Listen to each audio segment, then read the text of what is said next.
এই মুহূর্তে আমরা এসে পৌঁছেছি রানীগঞ্জ শিল্পতালুক এলাকায় এবং উপস্থিত রয়েছি রানীগঞ্জের 88 নম্বর ওয়ার্ড কলেজপাড়া এলাকাতে। এবং আপনাদেরকে সরাসরি জানাই, এখন আমরা যেখানে যোগাযোগ করতে যাচ্ছি বা আমাদের কিছু প্রেস বাইটের ব্যাপার আমরা বিওমিতের কাছ থেকে নিতে যাচ্ছি, সেই জায়গায় এসে উপস্থিত হচ্ছে রানীগঞ্জ ব্লক প্রাইমারি হেলথ সেন্টারের ঠিক প্রিমিসেসে রয়েছি। এবং আমরা এখন সরাসরি আমাদের পিবিটিভি ক্যামেরার মাধ্যমে জুড়ে যাব ব্লক প্রাইমারি হেলথ যিনি অফিসার রয়েছেন এখানে নিযুক্ত, যিনি হচ্ছেন মনোজ শর্মা মহাশয়। আমরা ডিরেক্টলি জুড়ে যাব ওনার সাথে। জিজ্ঞাসা এটাই থাকবে, এয়ার পলিউশন যে মাত্রায় রানীগঞ্জ শিল্পতালুক এলাকায় দিনের পর দিন বৃদ্ধি পেতে চলেছে, সাধারণ মানুষের বাঁচা চলাফেরা দুষ্বার হয়ে পড়েছে। মানুষ আক্রান্ত হচ্ছে বিভিন্ন রোগে, যেমন হচ্ছে আপনারা জানিয়ে রাখি, সিপিওডি, শ্বাসকষ্টর প্রচণ্ড প্রবলেম, হার্ট অ্যাটাক এবং বৃদ্ধদের জন্য প্রচণ্ড কষ্টকর জিনিস। তার সাথে বাচ্চাদের ঠিকমতো যে হৃৎপিণ্ড রয়েছে, অতিরিক্ত এয়ার পলিউশনের ফলে তারা ঠিকমতো শ্বাস নিতে পারছে না, হৃৎপিণ্ডের বিকাশ ঠিকমতোভাবে হচ্ছে না।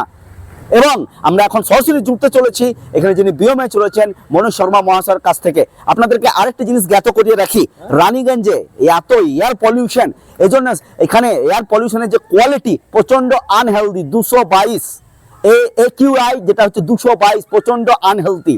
আমরা এখন সরাসরি জুড়ছি মনোজ শর্মা মহাশয়ের সাথে। এবং আপনাদেরকে জানিয়ে রাখি, আমাদের পিবিটিভি চ্যানেলের মাধ্যমে কালকে একটি খবর করা হয়েছিল রানীগঞ্জের মঙ্গলপুর স্থিত শিল্পতালুক এরিয়াতে। সেখানে কিছু স্পঞ্জ কারখানা আছে, সেই স্পঞ্জ কারখানার বাইরে বক্তরনগর যে রক্ষা সমিতি যেটা রয়েছে, গ্রাম রক্ষা সমিতি বাঁচাও যেটা রয়েছে, তাদের পক্ষ থেকে তারা প্রোডাকশনকে ওখানে স্থগিত করে আন্দোলনে সামিল হয়েছিল। তারা বলছে আমরা বক্তরনগর গ্রাম এলাকার আমাদের প্রচণ্ড বক্তরনগর গ্রাম এলাকায় প্রায় 10 থেকে 15 জনের এখানে এই এয়ার পলিউশনের ফলে তারা প্রাণ হারিয়েছে, আরও কত মানুষ আক্রান্ত রয়েছে। এবং কিছু মানুষ দাবি করছে যে সকালবেলায় আপনি নিজের টেরিসে যান, ছাদে যান, পলিউশনের নিচে লেয়ার পড়ে থাকে, পুরো কালো লেয়ার। আসুন দেখে নিচ্ছি মনোজ শর্মা মহাশয় এই বিষয় নিয়ে উচ্চ আধিকারিকদের কি জানাচ্ছেন জেলা স্তরে, এবং তিনি নিজে কোথায় কোথায় শিবির লাগাচ্ছেন, এবং তাছাড়া এই এয়ার পলিউশন নিয়ে কি অ্যাওয়ারনেস করছেন গ্রাম্য এরিয়াগুলোতে, কোলফিল্ড এরিয়াগুলোতে। আমরা ডিরেক্টলি জুড়ে যাচ্ছি এবং ওনার ডাক্তারি পরিভাষা কি বলছে, কিভাবে এগুলো থেকে প্রিকশন নেওয়া যায়। আরও বিস্তারিত জানতে সঙ্গে থাকুন, আমি সম্রাট। रानीगंज के मंगलपुर औद्योगिक क्षेत्र में बढ़ते प्रदूषण को लेकर कल बख्तार नगर इलाके के लोगों ने कारखाने के सामने विरोध प्रदर्शन किया। इनका कहना है कि रानीगंज औद्योगिक क्षेत्र में स्पंज आयरन कारखाने से होने वाले प्रदूषण की वजह से यहां के लोगों के स्वास्थ्य पर प्रतिकूल असर पड़ रहा है। इसे लेकर उन्होंने कारखाने के गेट को जाम कर दिया था। इस बारे में आज जब हमने Raniganj block medical health officer doctor Manoj Sharma से बात की तो इस संबंध में उन्होंने अपनी बातें रखी। कर रहे हैं पॉल्यूशन रिलेटेड है। तो रानीगंज में पॉल्यूशन तो जब मैं यहाँ पर ज्वाइन किया था उसके पहले से ही था, बहुत दिन से ही है।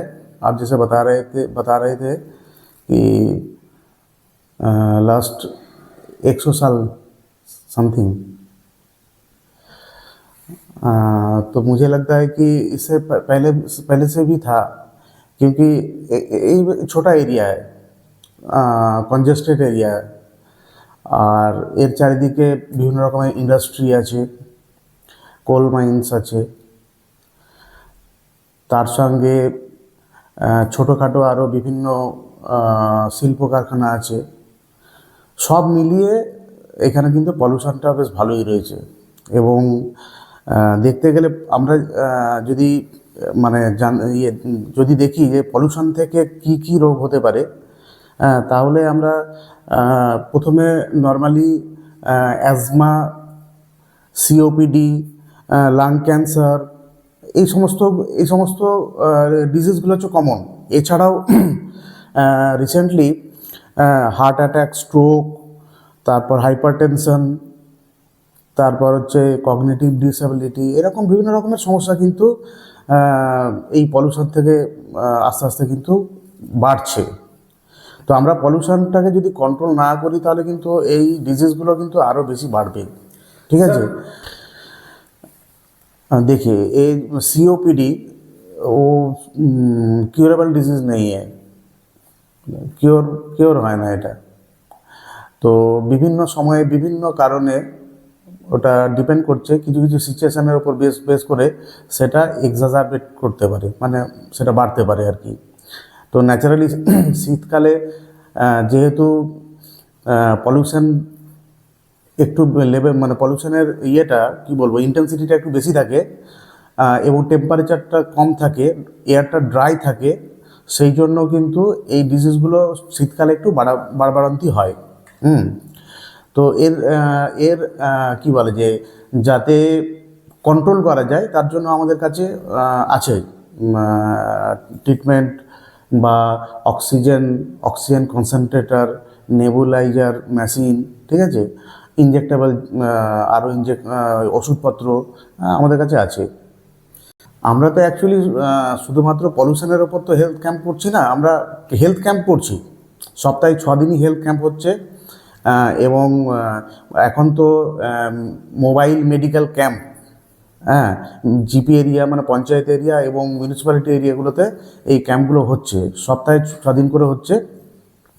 তো সেখানে আমরা এই পলিউশন রিলেটেড যে সমস্ত রোগগুলো আছে সেইগুলো আমরা যেমন আইডেন্টিফাই করছি এবং তার যথোপযুক্ত ব্যবস্থা নেওয়ার চেষ্টা করছি।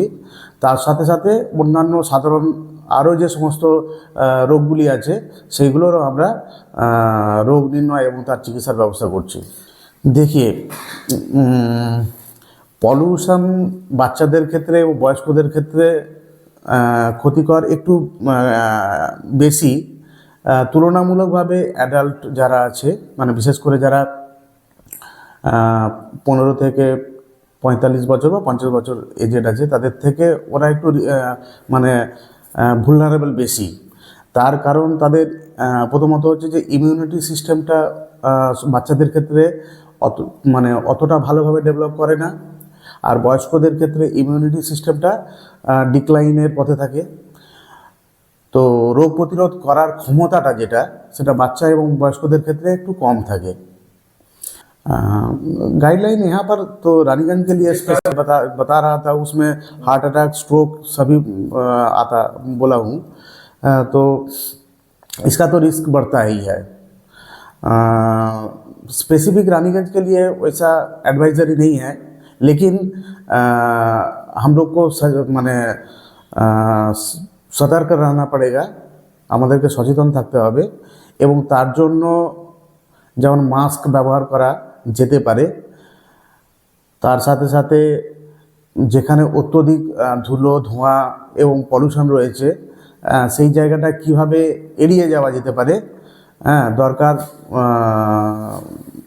মানে ছাড়া ওখানে না যাওয়া, এই সমস্ত কিছু কিছু মানে ইয়ে আমরা নিতে পারি আর কি, মানে আমাদের দিক থেকে এই সমস্ত স্টেপগুলো আমরা নিতে পারি। এখনো পর্যন্ত